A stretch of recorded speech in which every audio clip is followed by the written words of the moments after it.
Hello everybody, welcome to another video. Today is the 15th of November and I'm so happy to be back because we have so much to go over today. We're going to begin by looking at Velyka Novosilka, work our way eastwards to various other fronts including Andriivka, Kharkiv, Pokrovsk, Toretsk, Chasiv Yar, Kupyansk, and Kursk by the end. So it really will be comprehensive. The goal of this video is to establish a common understanding of all the confirmed developments. And moving forward, I will upload much more frequently, and so I'll have enough time to get into the minutia of every single front, looking at breakdowns of unit composition, so order of battle, looking at topography as well. But today I just want to do a general update over the past 4 days. And we're going to begin by looking at Velyka Novosilka. As you can see here in yellow, these are the confirmed advances since my last upload. You can see, as reported first by Ukrainian sources, that the Russian side has activated really strong vectors of attack west of the Mokryali River Valley. I'm going to begin showing that over here marked in red. You can see how the river valley leads directly into Velyka Novosilka. Russian movement is focused on getting control over Ukrainian villages and strongholds within tree lines that are located to the west.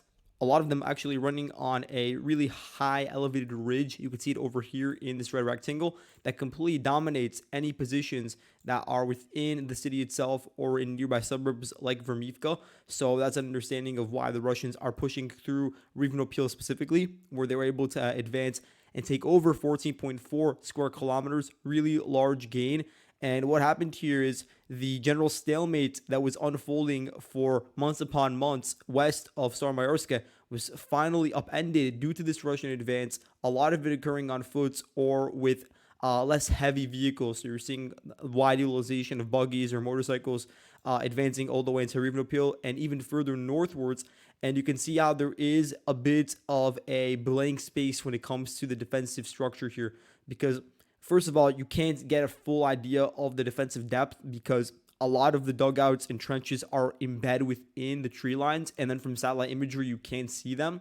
But regardless of that fact, it is undeniable that in relation to areas to the west that are what would be considered part of the Zaporozhye front, the Velyka Novosilka sector does have less direct defenses, at least strong unified ones. There are a lot of sparsely drawn out locations, but they're not connected together to make a stronger, formidable defensive force. And it's just interesting that the Ukrainians, they poured so much resources towards building lines that are just around Huliapoli or even further to the northwest within the Zaporozhye front that are at most 10 kilometers away from the front line, but they were not able to expand those same lines a bit further to the east to also encompass the Velyka Novosilka sector, which they could have done if they were able to expand it by another 20 kilometers.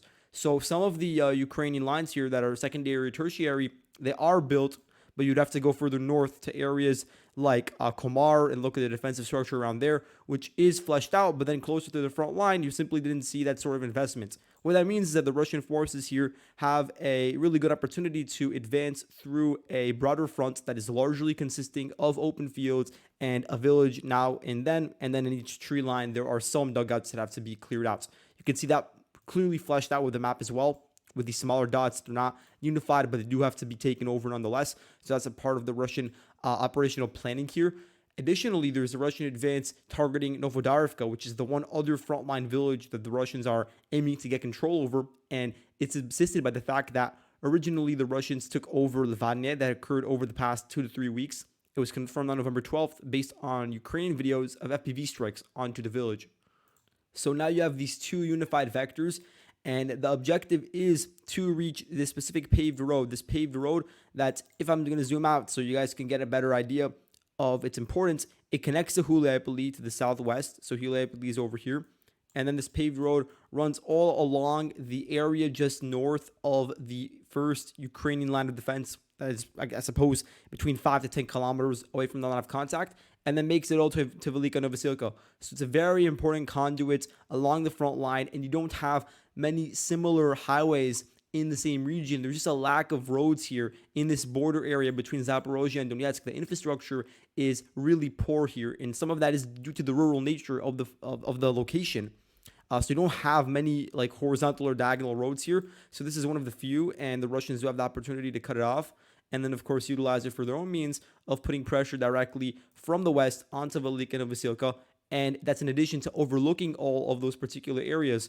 Also, the advances through this red rectangle would give the Russians, and this is looking more generally, and this is not the immediate goal, but we give the Russians a very perfect eastern flank position to begin putting a lot of pressure onto this entire Ukrainian defense line that is located in Zaporozhye. And then that would sort of connect with what's going on in Huliapoli, because there's been a lot of murmurs about Russian movement there, but nothing confirmed either based on video footage or reports from the Ukrainian side. For now, I believe, based on what's been verified, that you have a large grouping of Russian soldiers, between 28 to 30,000 of them, located in the Velyka Novosilka area, and they've been given the orders to intensify assaults to the west. And it's also just an opportunity to be lurched upon, because the Ukrainian density in their forces here continues to diminish. There's only about 8,000 Ukrainian troops in this area.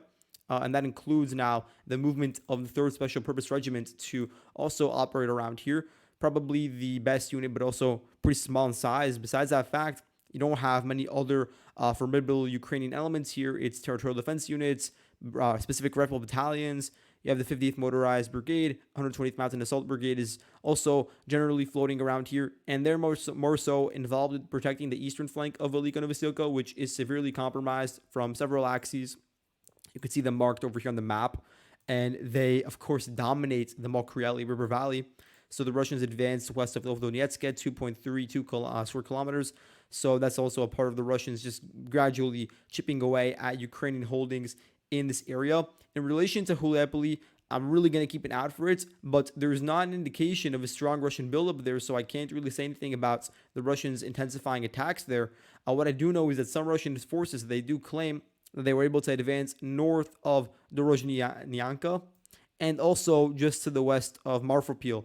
So keep an eye out for it, but both the Russian and Ukrainian sides, at least publicly available information, would indicate that they don't have any sort of unique movement around that area, but Velyka Novosilka definitely does. Another area where we've seen important movement is in the Kharkiv pocket. You can see here that the Russian forces are advancing through several axes. First one we'll look at is along this highway. It amounts to 5.15 square kilometers of territory being taken by the Russian side as they advance directly along a road towards Uspanivka. So it's 3.5 kilometers northeast. The only thing that separates the Russians from the village is this particular stronghold. And so it really is dangerous, because that village, Uspanivka, acts as the conduit between the wider Ukrainian rear, and that rear runs along the Sokhyali River and various other roads to Andriivka. And then when you're looking at the front line, it connects to, of course, the various other villages where the 79th Air Assault Brigade primarily is the unit that is resisting against deeper Russian advances. So you've seen the Russians sort of slow down their advance directly to the south of the chain of villages, because, again, you're approaching an area where there actually is very strong Ukrainian resistance. But then also to the east, the Russians are continuing to push the Ukrainians out along a narrow route, directly clearing out villages. You can see that here with the full capture of Antonivka, as admitted by Ukrainian sources and based on footage. So here you can see 0.8 square kilometers being taken over by the 33rd Motorized Rifle Regiment, and they raised here their flag. So that was on November 14th, and they pushed out the 79th Brigade, and that unit now is coalescing, trying to maintain control over Ilinka and Yelizavetivka. During the operations in Yelizavetivka, the 39th Motor Rifle Brigade, their drone crew, they killed 3 Ukrainian soldiers and wounded 6 with grenade drops. So that indicates that the Ukrainians are still present over here and that they're being actively monitored by the Russian side. A lot of the other intense fighting is going on a bit to the north, because you do have this large expanse of fields that are located in between Kharkiv, which is, of course, over here, and then the chain of villages that we just discussed. So looking at the distances, it spans around 9 kilometers, and this is an arena of intense fighting, especially this particular area that's in between Ilinka and Dalne, because you have here this specific piece of fields, these fields that lack very dense trenches, because the trenches were already taken over by the Russians to the east. But nonetheless, the Ukrainians are moving in reinforcements from the 33rd Mechanized Brigade, specifically mobile elements. It could be infantry riding vehicles, but in a lot of cases, they are Leopard 2A4s, and they're fighting against the Russian armored columns trying to break through either through these fields directly or a bit to the north along this ravine to reach Dalne or Krakove. And so the 33rd Brigade and its tank battalion and the various vehicular platoons, they are involved with hit and run attacks. So they're not actually statically staying in these pocketed fields near the line of contact, but they're moving in from areas that are closer to the rear. And then they're just trying to attrit the Russian forces and delay the advances that they do end up succeeding in conducting in many instances, but adding in additional vehicular losses on the Russian side.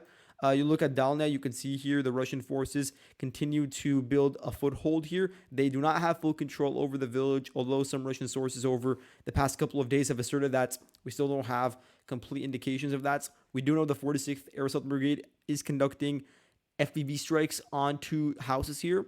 And so that gives indications of the Russians expanding their presence. So this is from the 3rd Battalion, a strike on vehicles, several vehicles that were heading towards Dalnya. So there are columns pushing here as well. And this is from November 11th. It's of 2 tanks and 6 armored vehicles destroyed during that advance. In the 4 days since then, the Russians haven't really pushed further west, but really it is still a really large feat that the Russian forces were able to arrive at this village rather quickly, because what it's done is put enormous strain on the Ukrainian holdings located further south, really tightened the noose, and made it so the Ukrainians don't have a choice but to eventually be squeezed out of here and forced to withdraw before they get completely encircled, because right now the lid is about 5 kilometers wide. That's the entire corridor left, and it is because of the Dalny advance. So the Russians now have this specific fork and linchpin through which they can expand, and that also includes northwards towards Kharkiv. As you can see, every single day the Russian forces begin to chip away more and more at the perimeter of Kharkiv. It's really, on paper at least, impregnable defense line. That's what it appears to be. But a defense line on its own with all of the static positions is good, but it will not have the same efficacy if the troops there that are manning it are not sufficient in numbers, if the logistics aren't properly in order, if even trying to approach the defenses is dangerous due to the enormous amount of firepower that the Ukrainians have to endure, if there's general fatigue with the units that are manning the trenches. And that's definitely what we're seeing, because the same men that defended in Maximilianivka, Chernihiv, etc. from the 46th Brigade, they're the ones that are holding on to these trenches, are holding on to Kharkiv and the urban battle. And all that compounded with Russian pushes that are occurring through several axes, not just through one concentrated area, which the Ukrainians in isolation could definitely repel.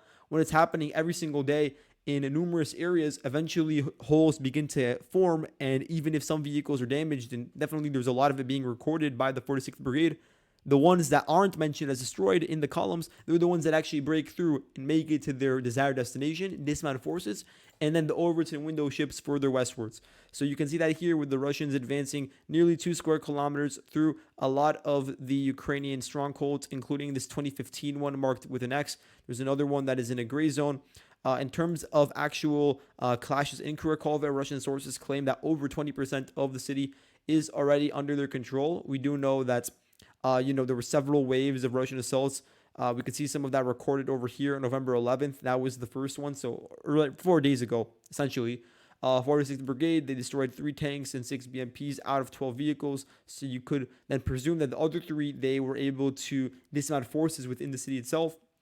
You also had grenade drops onto 3 speedboats that held Russian infantry that were trying to land on the coast of the northern coast, I would say, of Kharkiv.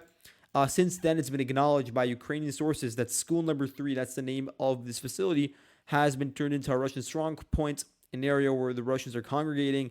Some Ukrainian sources are now claiming that as of today, November 15th, that the Russians have been pushed out of it, but there's no indication of that. Actually, on the flip side, on November 15th, Ukrainian footage came out showing an FPV strike onto that school, further indicating a Russian presence in this area. And it's also a 1.7 square kilometer gain at a minimum, because I'm being generous to the Ukrainians with my mapping here, because a lot of Russian sources are claiming that the entirety of this eastern district is under their full control. Meaning that when it comes to reliable Ukrainian areas that are still under their control, you have various rectangular or square shaped apartment complexes, You have the Pivdini district to the south here. To the west, you have a few others. You have just massive industrial facilities. You have the mechanical plant, the thermal power plant. Those are located mainly in the western sections of Kurakova. And the center itself just really is massive. It just has really great points overlooking the entire battlefield, despite the fact that the city itself is located on low topography due to its location right along the Vavcha River Valley. And then to the north, you have the Vavcha River Reservoir. And you know how the dam that was located in Stary Terny, the Ukrainians most likely blew it up with the intention of then preventing the Russians from completely cutting off the pockets. And there's now at this point several pockets that we can be discussing. You have the pocket that is already manifestly in existence, located in between Dalnya and Uspenivka. And then you have the speculative pocket, which is larger, that could have formed and could still form in a scenario wherein the Russians get control over Sontsivka, then push southwards and begin to sort of flank Kurakova from the west. And then you'd have an even larger pocket that would have a lot of implications, really speed up the battle in Kurakova itself and in all the surrounding suburbs, and then also mean that Andriivka would be under intense strain at an unexpected, really fast-paced period of time from its eastern suburbs. So all of that came into thinking for the Ukrainian side, but then there are also some downsides for the Ukrainians because they've not fully withdrawn from areas that are being flooded right now due to the dam exploding. But in any case, let's zoom in and look at the wider Russian advances here. So we know about the capture of Ilinka that occurred on November 13th. The 114th Motor Rifle Brigade, they raised their flag in Ilinka. They also have here additional footage from November 7th, so that's not relevant. But in terms of the full extent of the Russian advance, it's 7.6 square kilometers, located south of Novosilka. And actually, according to some Ukrainian sources, the Russian DRGs are already operating in Novo Ilinka and in Beretsky. So those areas by now are very likely a gray zone and are no longer firmly under Ukrainian hands. You also have here this ravine and gullies that are sort of branching out from the reservoir itself. So those areas are now also contested. To the north, here you have Novosilka. Its western section has now been captured by the Russian side.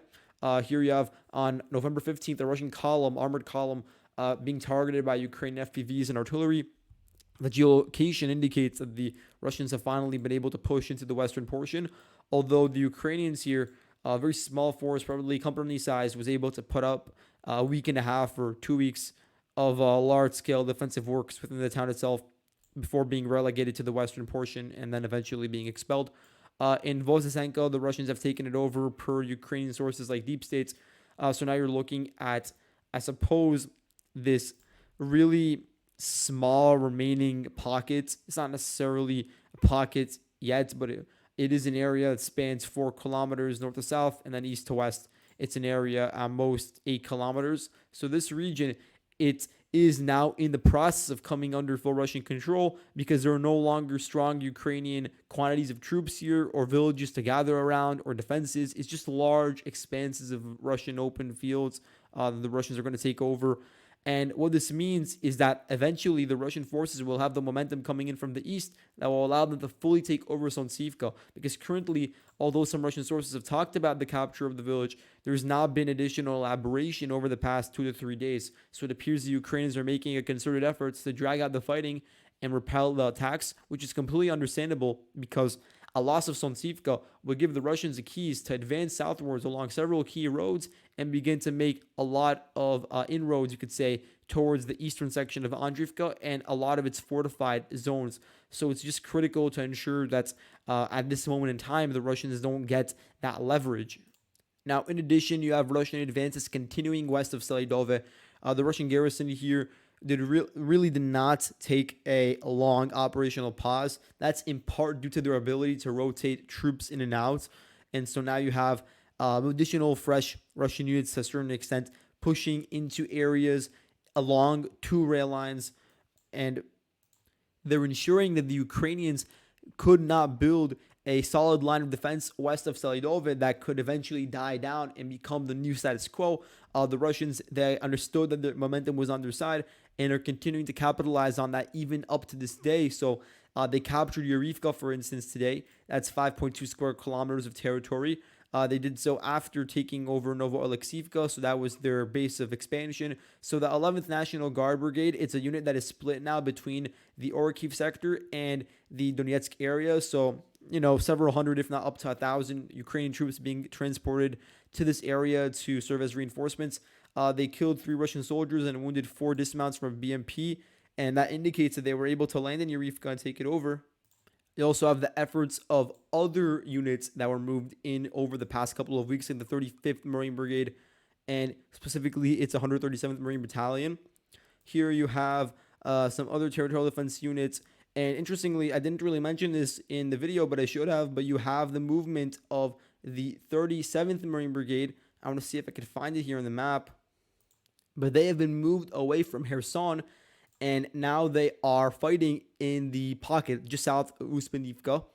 That's really important because these units, they have not experienced heavy casualties in recent months. Of course, they did suffer heavy casualties, not necessarily 37th Brigade, but more so 35th, 36th during the Kharkiv operation. But it's been really dying down for a long period of time since then. In 37th specifically, was never really assigned a role besides Kherson. And so it was able to retain a lot of its fighting capacity. Also, did not gain a lot of experience during the time period. So that's a potential downside. But in any case, it does mean there are additional maybe 2,000 plus men that could be moved into this area now. At the very least, you have the 1st Battalion of the brigade that is now defending here. And so you're seeing that the Ukrainians eventually acknowledge the need to move in the Marine units. They can no longer be sort of sitting idly by in Kherson. The one unit that's left to be moved is the 38th Marine Brigade. So we'll see when they eventually join the fray.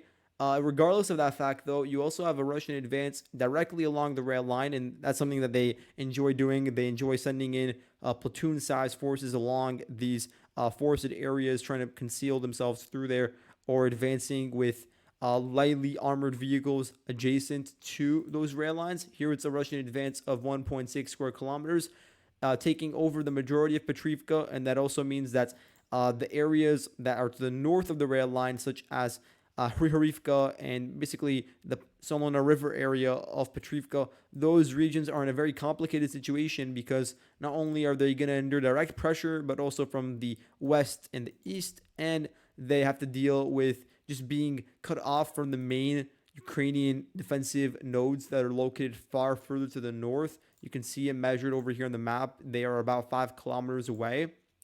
And also the fact that there's a river in between, which is relatively narrow, but it also acts as another obstacle. So the Russians are now involved with just advancing northwards and clearing out whatever houses are left over here. It also means that the focus will begin to shift towards Pustinka, and that you can see how the natural course of events is forming because it will sort of be this envelopment from the north and the south towards Pustinka.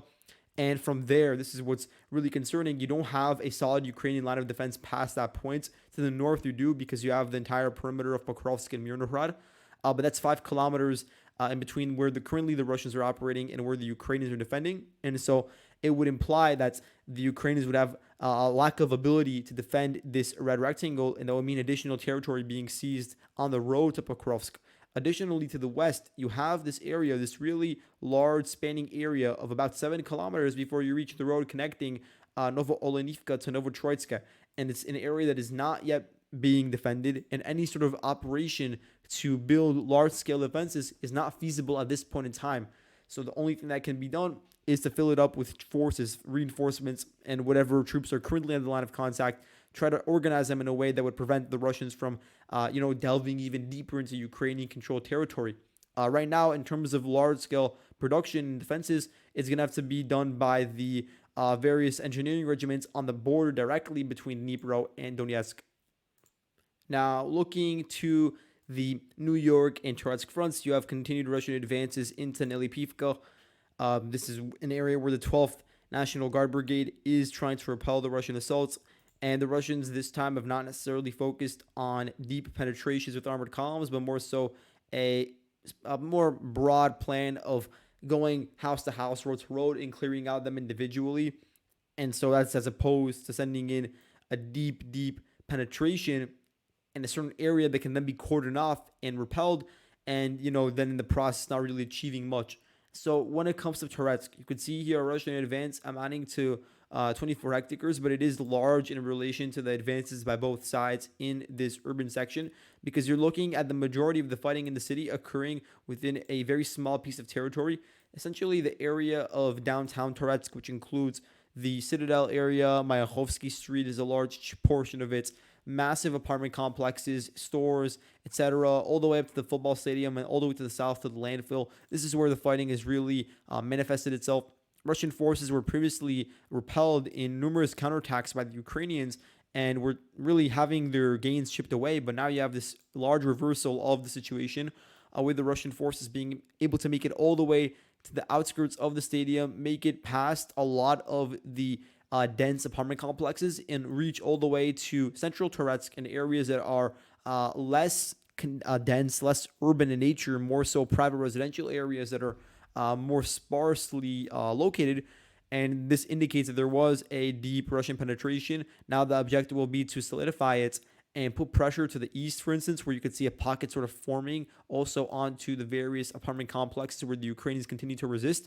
But I will add that the fighting here is extremely fierce, and there's always the possibility for back and forth simply due to how the Ukrainians have organized a strong and ordered defense here, and also due to how they're inherently advantaged as the defenders in an urban battle. They're able to then capitalize on the excesses of the Russians whenever they do advance too deep into a certain area along a very pointed corridor.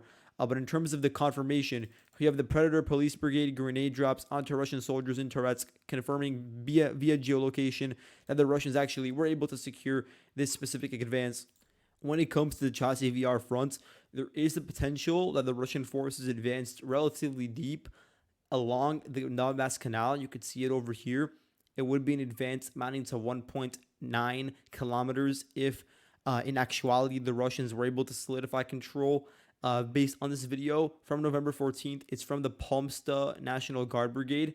I think it used to be called the 3rd Luhansk Border Guard Detachment, but it's been upgraded into brigade units, and for the most part, its footage comes out of the Kupyansk or Kharkiv area, not necessarily here. So some of its elements were probably moved to this area to bolster the forces because the Ukrainian command has taken a toll ever since the 93rd Brigade was moved away from this area. Although, despite that fact, despite the loss of a really huge glue to its defense, it was able to really maintain cohesiveness in a way that many would not have expected. But definitely they do need some reinforcements. So here you can see their compilation of FPV strikes, grenade drops onto tanks, Russian soldiers that were walking through the open, various dugouts they had gotten control over, and then also a crossing that the Russians had set up, crossing across the canal over here, and they claim to have destroyed it. That's a very clear indication that the Ukrainians are no longer located in this open area, have now marked it as a gray zone. And I'm being generous to the Ukrainians by not showing that this same area is now under Russian control, because presumably the Russians set up a crossing over here. So it would be logical to then say that, in conclusion, the Russian forces are also operating in this red rectangle. For now, I'm going to wait for additional evidence, but it does indicate a very large, really division and large advance through the remaining Ukrainian holdings east of the canal. Now there are no longer strong trench lines. You have, I suppose, this one over here, which may be in a gray zone by now. There are no more villages to solidify and organize troops over. You only have this specific open field region, which is enveloped on all sides besides the east. And that means that the Russians are going to really gear up the pressure here, try to fully expel the Ukrainians, and then they'll have access to the entirety of the canal, set up crossings wherever they see fit, and begin to launch operations over and westwards in the same way we see them doing right now to the west of the, I suppose, forested areas near Ivanivska in the direction of Stupochki and located south of Chasiv Yar that have really had a lot of success when it comes to advances despite Ukrainian organized counterattacks, and have, I suppose, shifted Ukrainian focus away from directly really defending in Chasiv Yar to also look at their southern flank. To look at the Kharkiv front, there are a lot of developments here.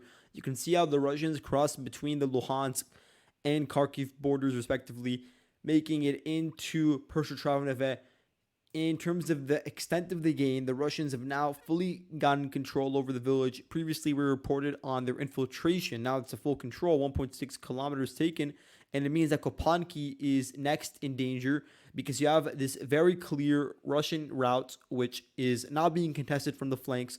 The Ukrainians here don't have the wherewithal. Their defensive density here is very low, but both because there are a lack of large villages, because the roads aren't really leading into this particular area, and also because the men aren't here. The manpower is really focused further northwards on defending, or further southwards on defending against even larger Russian attacks. And so then the hinterlands in between, they become neglected, and then it opens up opportunities for Russian advances.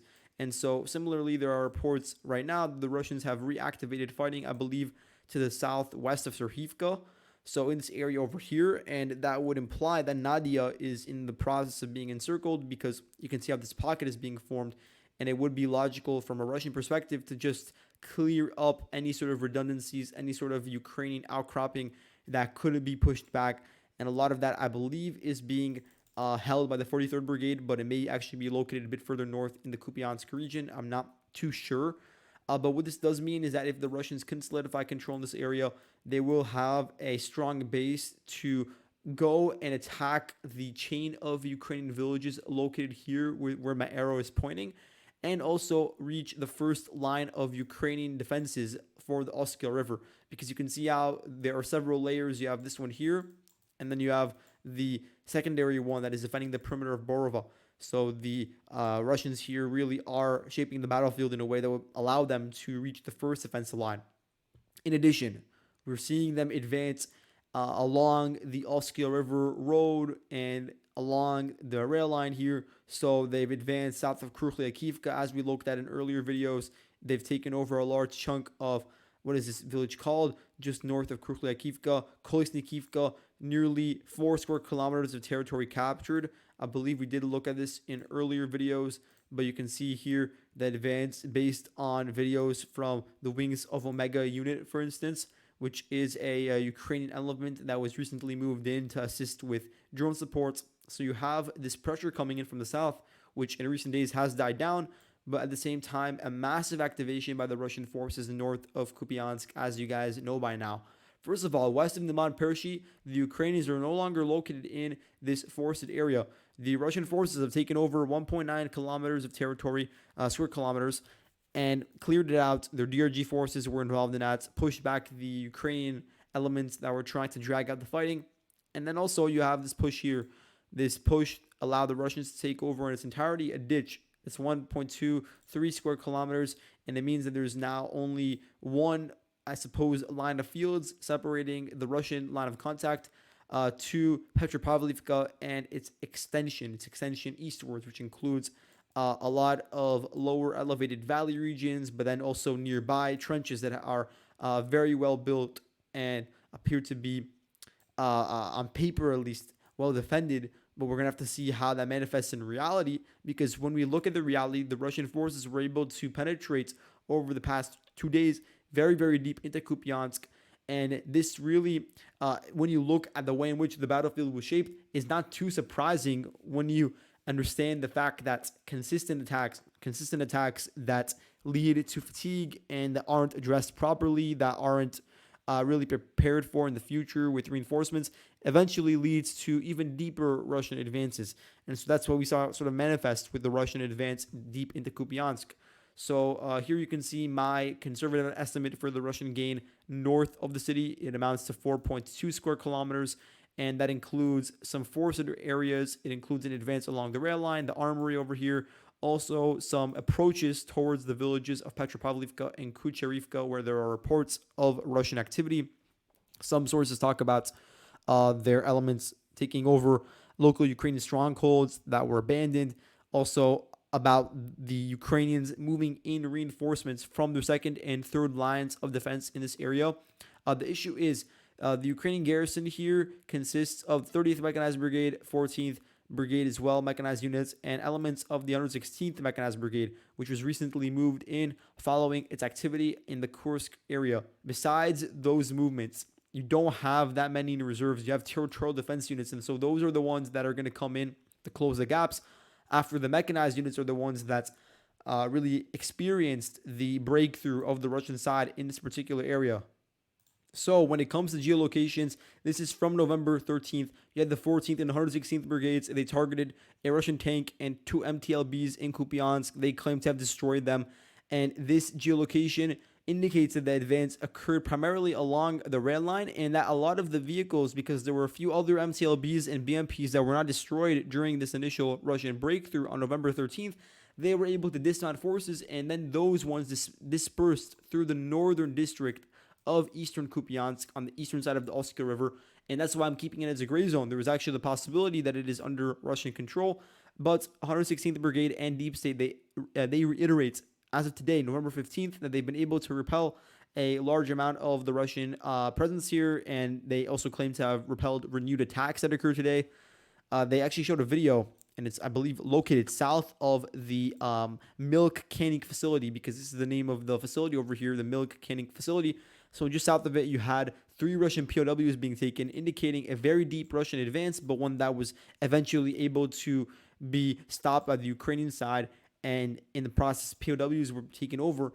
In any case, this Russian push, which when it comes to distances, at the minimum amounts to 3 kilometers, and if you're looking at the largest extent, it would be nearly 5 kilometers. It does indicate that the Ukrainians were unable to hold on to a solid line in a further north area along the forested regions, and that they had no other choice but to coalesce around the city itself. And there are, of course, conflicting reports as to whether or not they were able to solidify the situation and take back some of the residential areas and general roads and rail line located near the actual factory over here. Now, to look at Kupyansk, I should say Kursk, there are a few important updates from here. First of all, Plekhovo. You can see the Russian advance amounting to 13 square kilometers. This is due to confirmation of the Russians being located within Plekhovo itself. You have the Ravens drone group of the 129th TDF Brigade conducting FPV strikes onto Russian soldiers and onto vehicles that were advancing through the town.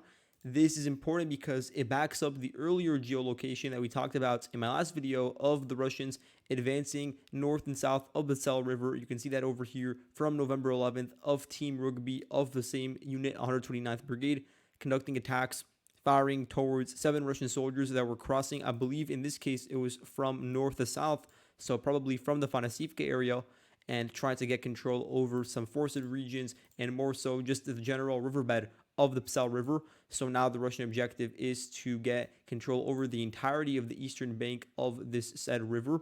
What this means is that there will be far less density, or I should say volume, of defense for the Ukrainians south of Suja, because now you have the Russians approaching the geographic barrier separating the line of contact from the southern outskirts of said town. And then also it will mean the Russians getting closer and closer to the international border in this particular area, and by extension, some of the only supply routes, some of the only arteries that reach the Ukrainian holdings across the border into Kursk. You can see some of them on the map over here connecting to Suja itself. So that's all a part of the thinking. But in terms of the focus, it's not the main Russian objective right now when we look at what they're actually trying to implement with the results. A lot more efforts and a lot more vehicular losses are being really tracked and mentioned by Ukrainian sources on the road to Novaya Sorochino. And we still haven't gotten really solid confirmation of the Russians remaining in said villages, because really since the November 11th and over the past 4 days, this entire period until the 15th, we've received a steady stream of reports of additional Russian advances, because I believe that the initial attacks that really started around November 7th were focused around Pokrovsk, Marevka, what's its village called, Orlovka, all the way south of Staraya Sorochino. But since then, the columns were not able to dismount forces and get troops to pin down in a certain area. That has simply not happened for an extended period of time, at most for several hours. The Ukrainian defense here has been able to absorb the attacks and also inflict heavy vehicular losses onto the Russians. But it's a question of for how long they can actually maintain control in some of these areas, because already we're aware of Pogrebki being within the gray zone. It's no longer under solid Ukrainian control, and that is already progress from a Russian perspective. And then it means they can build off of an advance along a specific corridor which could be along the rail line or a bit to the west along the highway that connects all these villages together. And that's not the entire equation either, because this is just one of several axes of attack for the Russian side. They're looking to completely cleanse this pocket of Ukrainian activity. And one route through which they're doing that is through these villages over here. And that's really the head of the snake when you're looking at the strongest Ukrainian holdings leading up to Malaya Luknaya. Then the other important vector is from the west over here, pushing towards Novo Ivanovka and Leonidovo, because the Ukrainians here also have a very strong defensive capacity, and they're trying to maintain control over a relatively narrow corridor amounting to almost 8.5 kilometers in width, in order to ensure that they still have presence in this pocket that branches out and really serves as a final vestige near Kremyannoy, relatively close to Karanovo, although they've been definitely pushed back a lot. And actually, on this note, you see here geolocation from November 15th of a Ukrainian MTLB getting ambushed by the Russian side, and 8 Ukrainian soldiers were killed in that attack, and 5 were taken POW. Another 2 were able to escape into the forested areas nearby. And of course, at the same time, you have the continued back and forth, very intense fighting in Novo Ivanovka. That's something that is being conducted in sync. The defensive activities there by the 47th Brigade, the 225th Assault Battalion. You have 101st TDF Brigade operating here, along with 103rd, 95th Air Assault Brigade is also doing so. 42nd or 44th, I don't recall. 41st actually Mechanized Brigade is involved in some of the defensive activities around Pogrebki as well. And we also have the defensive involvement of the 36th Marine Brigade. And finally, to close out, we're going to look at Chernihiv. You can see on the map where I'm looking at, it's very close to the northern tip of Ukraine on the border with Russia, because you actually have DRGs, Russian DRGs, that crossed over the border and were able to set camp within several villages, areas that are completely vacant right now. There are no Ukrainian border guards located in these areas, and you'll see why in a second. You can see actually this area that includes Kolos and includes Premiach, Novosilivka, and Muravi. It's simply untenable to defend here, because imagine that you're a Ukrainian garrison located in these villages. To the south, you have to deal with the actual riverbed of the Sudost River, and then also nearby the Desna River. And then to the north, you have the Russian border where the Russian troops' enemy is located. So it just would be completely unrealistic to expect Ukrainians to remain in this area. It would just be a killing zone in a potential scenario where the conflict escalated to this area. So Russian they took advantage of the situation. Whatever Russian troops were here, probably not a small group, but the DRGs, they are active along the entire width of the border. So for now, we don't know if this was just the means by which to, cause some panic from the Ukrainian side, cause some distractions while a lot of movement is going on elsewhere, or if it's part of a broader trend of the DRGs in this area upticking the pace of their operations, and perhaps maybe permanently setting camp in these areas simply because the geographic conditions are favorable for doing so, because you do have Russian sources talking about the capture of Muravi, talking about the capture of the bridge that is along the Sadost River. And I'm going to zoom in and show you guys the geolocation here, because a Russian flag was raised here on November 15th. I think it was actually 3 Russian soldiers that raised it over the Sudost River Bridge, which was destroyed in the spring of 2023, I believe, by FAB strikes from Su-34s, if I recall correctly. And that was a part of just undermining the Ukrainian infrastructure in this region. And that would, of course, remove any sort of connection to Hrymaich. So definitely keep an eye for that. But that's all that for today. Thank you all so much for watching, and I'll see you guys in the next video. Goodbye.